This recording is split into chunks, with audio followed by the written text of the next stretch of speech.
هل عمرك حسيت إنك بتقع من مكان عالي وإنت نايم؟ فجأة كده وإنت لسه في بداية النوم تلاقي جسمك بيرتعش بقوة وتحس كأنك سقطت من فوق جبل؟ الإحساس ده بيعدي علينا كلنا ويمكن تفتكره مجرد كابوس، لكن الحقيقة في تفسير علمي غريب ومثير ورا الإحساس ده. الظاهرة دي اسمها هايبنيك جيرك أو اهتزاز النوم، وهي هزة لا إرادية بتحصل لجسمك وإنت بتدخل في المرحلة الأولى من النوم.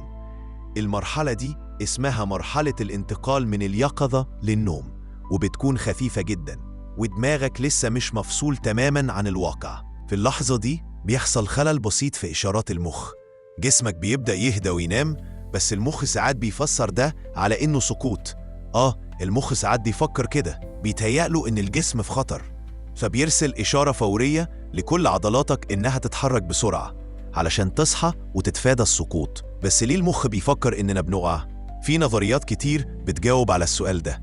أشهرها بتقول إن ده تطور قديم من أيام أجدادنا اللي كانوا بيناموا على الشجر أو في أماكن مرتفعة، فلما الجسم يبدأ يرتاح ويهدى المخ يفتكر إننا بنفقد التوازن ويخوفنا علشان نصحى بسرعة ونمسك في غصن الشجرة مثلا قبل ما نقع. وفي تفسير تاني بيقول إن الهزة دي ممكن تحصل بسبب التوتر أو الإجهاد الزايد، أو حتى لو شربت كافيين قبل النوم. يعني لو يومك كان طويل ومليان ضغط أو نمت وإنت قلقان، الهزة دي ممكن تيجي بسهولة. في كمان ناس بتحس بيها أكتر من غيرها.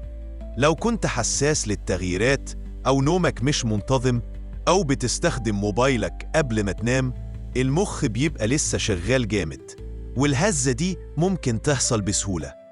بس خليني أقولك حاجة مهمة، الهزة دي مش خطيرة، هي مجرد ظاهرة طبيعية بتحصل في بداية النوم وبتدل إن مخك وجسمك لسه مش متزامنين. وطبعاً مش لازم تحصل كل ليلة، في ناس بيحصلهم كده 2-3 في الشهر، وناس تانية أكتر من كده بكتير.